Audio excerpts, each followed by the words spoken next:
Activist Radio is on the air. You have tuned into the Mark Harrington Show, sponsored by Created Equal. Mark is training a new generation of leaders to take on the culture of death and win. You don't like abortion, don't have one. The only thing that can be said to be objective truth is that there is no objective truth. It does come out in one piece. It comes out in one piece. I would argue that we certainly are not all created equal. And now, here's Mark. Save the planet, kill the people. You're listening to your radio activist Mark Harrington here on the Mark Harrington Show. You can find out more about us at markharrington.org. I'm also the president of Created Equal, the pro-life group based here in the Midwest. You might wonder why I'm saying save the planet, kill the people, because that's what the Democrat presidential candidates are suggesting as a solution to so-called climate change. This week, all the presidential candidates were on like an 8-hour marathon on fake media, mainstream media, CNN, and every one of them came up and talked about so-called climate change. Now, I say so-called climate change because we, first of all, climate changes, doesn't it? I mean, I'm here in Ohio. Earlier this week, it was 90 degrees. Today, it's 65 degrees. So climate changes. I agree. I agree with climate change. It happens every day.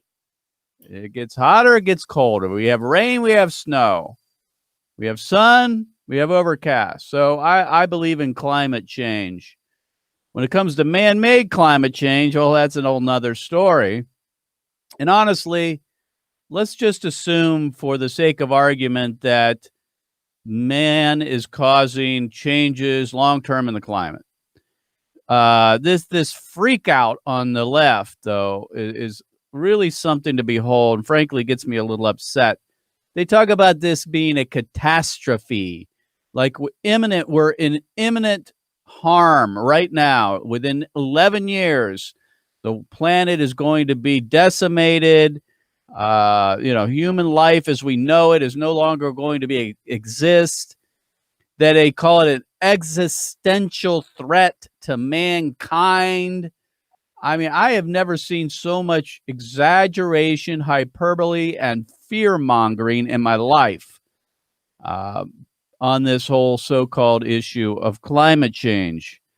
Let's just assume for the sake of argument it's true. Bernie Sanders, who spoke at this forum, says he wants to spend $16 trillion over the next several years. $16 trillion, that's a lot of money. I mean, $16 trillion to try to solve climate change. Now, where's he going to get that? I know where he's going to get that, from you and I. That's what he's going to do, along with all the other things he wants to do. Hundreds of trillions of dollars in new spending. I can tell you this. Guess who's an existential threat to America? Bernie Sanders is. He's the existential threat, not climate change. Every one of those candidates on the forum, they're the existential threat to America and the world, for that matter. If they get their way, the real threat is going to be our national debt. This is all about one thing: control. This whole so-called climate change debate, man-made climate change, global warming, whatever you want to call it, is about one thing: big government control of our lives. That's what it's about. And when you listen to guys like Bernie Sanders, who's a red, this guy's a communist, telling us that he's going to solve the climate change issue, this is just a power grab. That's all it is. We need to see it as it is and not buy into the fear mongering. There may be things we can do if there's an issue of man-made climate change, and I agree with some of the things we can do to try to limit our CO2 emissions and that kind of thing. But when it comes to this $16 trillion and more, the government spending to try to solve it, I don't know. Listen, one thing we certainly don't want to consider doing is something that Bernie Sanders is proposing. And he says to save the planet from climate change, we need to start killing people, starting with the unborn. So what I want to do here is we're going to take a few minutes. We're going to listen to this clip. This is Bernie Sanders on CNN, fake media, the other day talking about climate change. He's asked a question from someone in the audience about climate change and how overpopulation is causing it. So go ahead and play that clip, if you would. Human population growth has more than doubled in the past 50 years. The planet cannot sustain this growth. I realize this is a poisonous topic for politicians, but it's crucial to face. Empowering women and educating everyone on the need to curb population growth seems a reasonable campaign to enact. Would you be courageous enough to discuss this issue and make it a key feature of a plan to address climate catastrophe? Well, Martha, the answer is yes. And of course it is. The answer has everything to do with the fact that women in the United States of America, by the way, have a right to control their own bodies and make reproductive. What does that have to do with it? Of course they do. And the Mexico City Agreement, which denies American aid to those organizations around the world that allow women to have abortions or even get involved in birth control, to me is totally absurd. So I think, especially in poor countries around the world, where women do not necessarily want to have large numbers of babies, and where they can have the opportunity through birth control to control the number of kids they have, something I very, very strongly support. Yes. Well, thank you, Bernie Sanders. Okay, that's enough. Bernie Sanders says the answer to overpopulation, which, by the way, is the cause, supposedly, for the so-called climate change or global warming. There's just too many people on the planet, is killing them. Let's kill them. That's what she suggests. And, she says we can't, the question from the person in the audience saying we cannot maintain our growth. Who says we can't? It's a big planet. Have you noticed? Get in an airplane sometime and start flying around. It's huge. Can't tell me there's not enough food to feed the world. He talked about Mexico City policy. This is a policy of the Trump administration and other pro-life presidents to not give financial aid to countries that promote abortion. First of all, why are we giving them aid in the first place? I mean, why do we just throw aid around the world? I mean, why is America the one that has to give aid to countries? Now, if they're poor and stuff, okay, fine. But if they're going to be killing babies, let's not send them money. So anyway, let's deal real quickly with this whole issue of overpopulation, and then I want to move on to my guest here on the Mark Harrington Show. First of all, overpopulation is a myth. It's a myth, and it's certainly a myth that it's causing climate change. Think about this. Here's a couple of just statistics on so-called overpopulation. By the way, if you're interested, finding out more on my Facebook page today, I'm listing a link that talks about the myth of overpopulation. According to the United Nations, we have been depopulating, at least the rate of increase, I should say, better said. The rate of increase of population has been decreasing or declining since the 1960s. Also, each person in the world could be given 5 acres of land right now if we wanted to. We could give each person 5 acres of land. And right now, the fertility rate per woman in the world is 2.53. Think about that. In the United States, under 2 per woman, under 2, which is, by the way, cannot even maintain 0 population growth in the United States. The only reason why we're seeing population growth in the U.S. is because of immigration, both legal and illegal.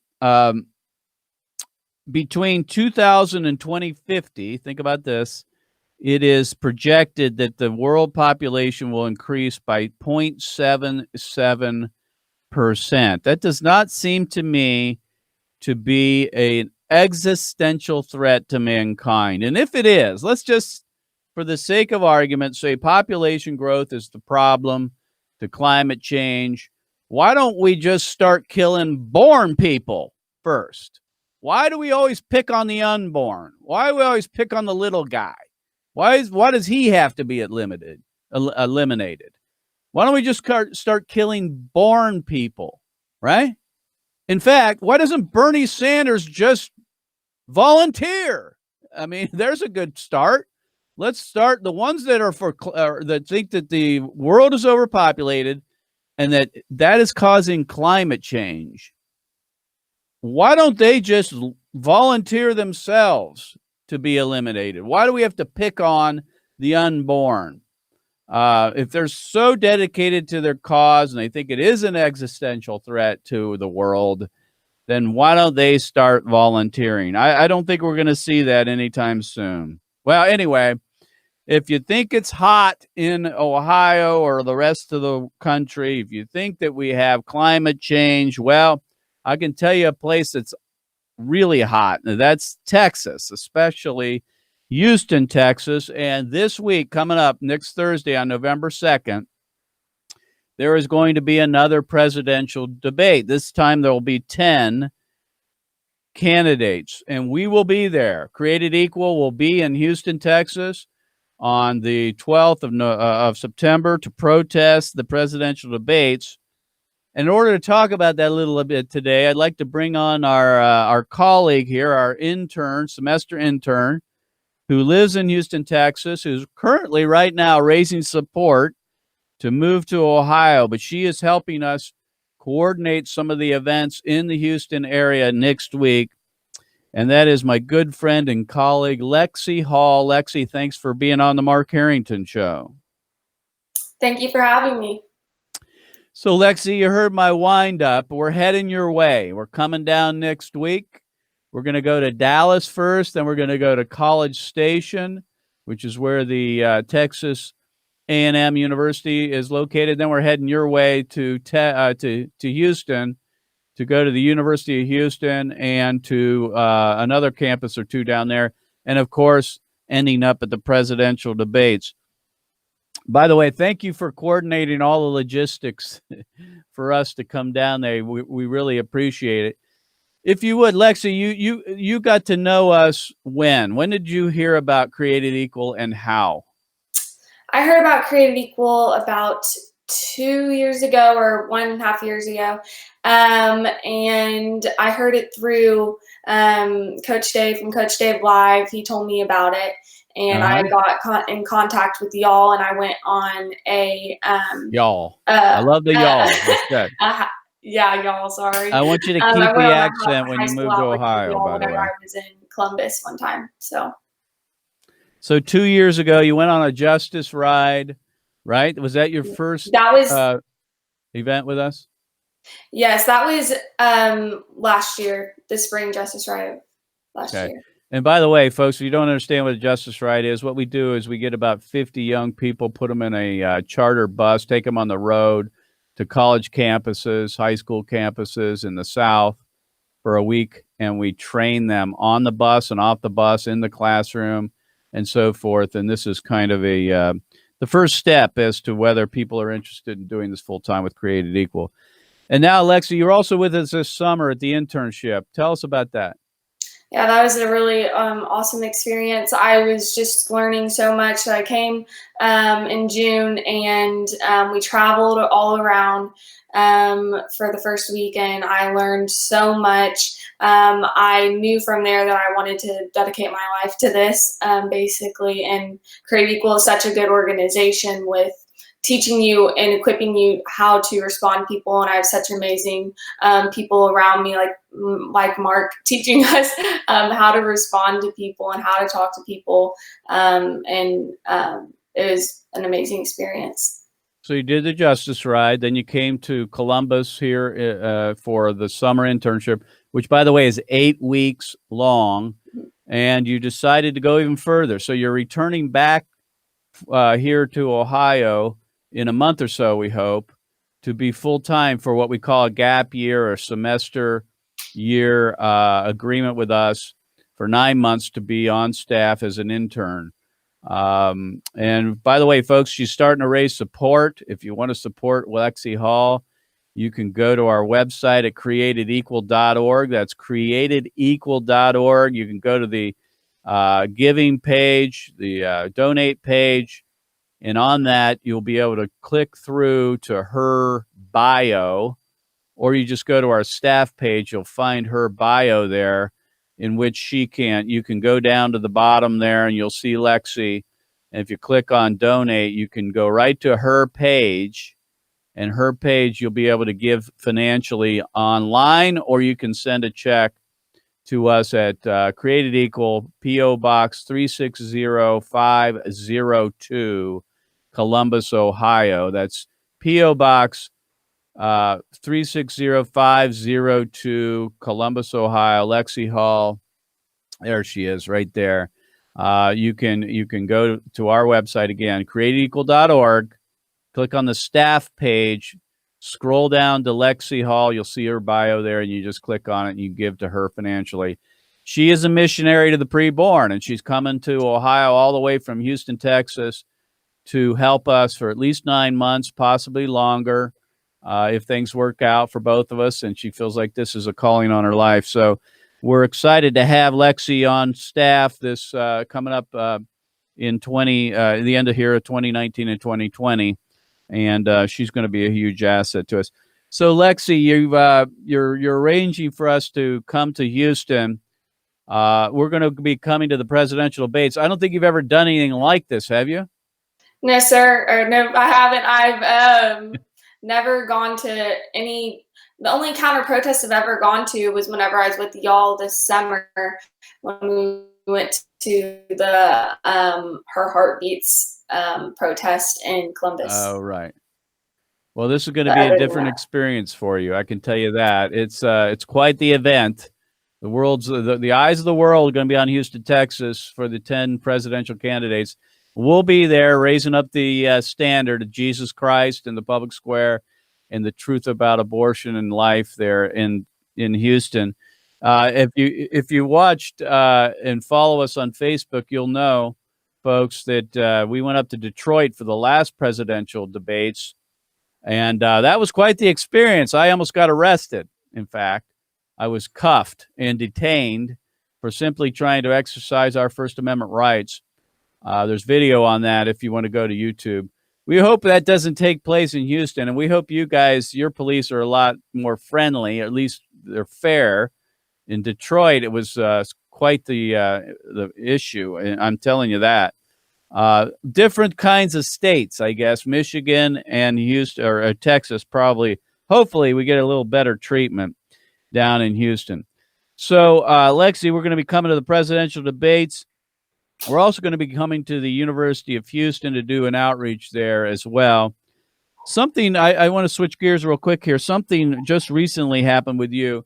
You go out to the abortion centers and sidewalk counsel. Is that right? Yes, I do. Okay, what center do you go to? You go to the Planned Parenthood, or is it another abortion No, facility? I go to Houston Women's Clinic. It's like 10 minutes away from the giant Planned Parenthood. And you go there how often? We try to go there once a week. Once a week, okay. And so, tell me what you do out in front of that place. So you go, you sidewalk counsel. Explain to our listeners what that looks like. What is sidewalk counseling? Yeah, so basically all you have to do is show up, and whenever women are walking out of their cars and walking into the building, we have about like 15 seconds to speak to them. And so we try to say everything that we can to have them change their minds and at least stop and talk to us before they go in to the abortion clinic. And so we have literature with us, and it's just simple. They park, they get out of their car. Right when that door starts to open, you just start speaking to them. Hi, my name is Lexi. Please, we can help you. If you go right down the street, you can get help there, free pregnancy tests, free ultrasounds, so on and so forth. And in hopes you that hold people signs? stop and come over and talk to us. Do you take abortion victim signs with you? Yes, we do. We have, I go with my mom, and so she holds the sign while I talk. Mother-daughter team. That's beautiful. So I saw on YouTube something recently. You had an experience, an event out front of that that abortion facility. Tell our listeners and viewers what happened. Yeah, so it was really cool. So earlier that day, we had gotten there, and there was a mother and daughter. The mother had dropped off the daughter to have an abortion. And so the daughter was inside having her abortion or getting ready for that. And the mom was outside, and I was The speaking with the grandma, mother. too. You could call her a grandmother. Yes, the grandmother. And so I was calling out to her, and she had told me that she didn't want her daughter to go through with the abortion, and she tried everything she could. She brought her there and tried to calm her down and have her turn from this place, but the daughter wasn't listening to her. So hold on a minute. So the mother says she doesn't want the daughter to have an abortion. Well, then why are they there? I guess the question. Do you think she was underage or what? Did she look older than So 18? she was in her 20s, but her mom was probably trying didn't to have a calm her legal down, right is then. at least what she told us. She was trying to calm her down and talk her out of it as she brought her there. I asked her why she brought her there. It was quite confusing why she would bring her, but she was the daughter was in and out calling on the phone with her boyfriend, yelling at him. So I don't know if he even wanted her to have the abortion either. But then another car comes in later on, and the mother's still out, or the grandmother's still out there. And so this woman comes out of her car, and she's walking in. I start to speak to her. She gets up to the door and freezes with her hand on the door handle. And I'm continuing to speak to her, She starts crying and lets go of the door handle. And then this grandmother, she walks from her car and goes and meets the woman at the front door and encourages her to come speak with us. And is saying, please, I didn't want my daughter to go through with this. Please go listen to these people, hear them out. And so she did. So hold on a minute. So the grandmother of the grandmother of the daughter that's inside. Yes. Takes this other woman who comes to the clinic to kill her baby, brings her over to you guys? Yes, it was amazing. So earlier, the grandmother was yelling at me, actually, and getting really angry. And so I was super surprised whenever she walked over and actually encouraged her to come talk to us, because I was like, I thought she hated us and was mad. So what happened then? So she brings her over. You're talking to this other lady. What's going on? What happens then? Yeah, so we just start talking to her, and there's a bus right down the street that will give her free ultrasounds and free pregnancy testing. So I was encouraging her to go walk with me over there to get that done. And the woman actually comes back. The grandmother comes over to us, and the woman was still deciding if she should go into the abortion mill or not. And so the grandmother comes over and is like, please, I've had 6 abortions. I didn't want my daughter to have these abortions. I was here for a reason. Please just listen to these people, hear them out. And so from there on, the woman came with me, and we walked her over to the bus to get a ultrasound done. And so what happens in the end? She ends up she chose life. She said she's going to keep her baby. She was crying tears of joy, smiling, couldn't wait. And then she texted me after, and she was so thankful that she had her baby and she wasn't. So as far as you know, though, unfortunately, the other woman, the daughter of the grandmother of her baby, she had the abortion, as far as you know. As far as I know. That's the downer. Yes. But the good thing is, there's that woman who the grandmother facilitated the saving of another life. That's a pretty powerful story.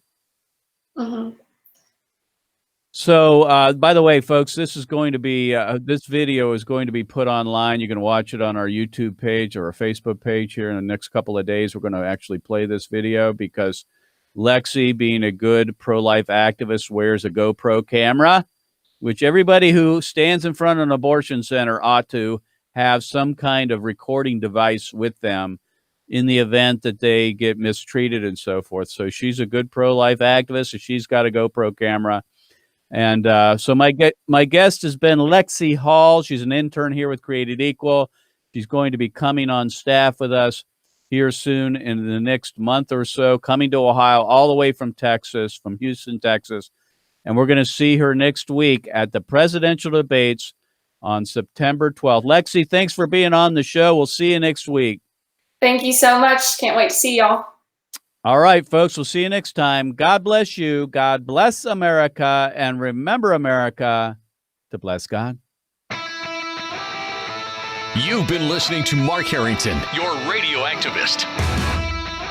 For more information on how to become a witness against the evil plague in America, call Created Equal at 614-269-7808, 614-269-7808, or go online to createdequal.net, createdequal.net. Be sure to tune to The Mark Harrington Show next time for your marching orders in the culture war.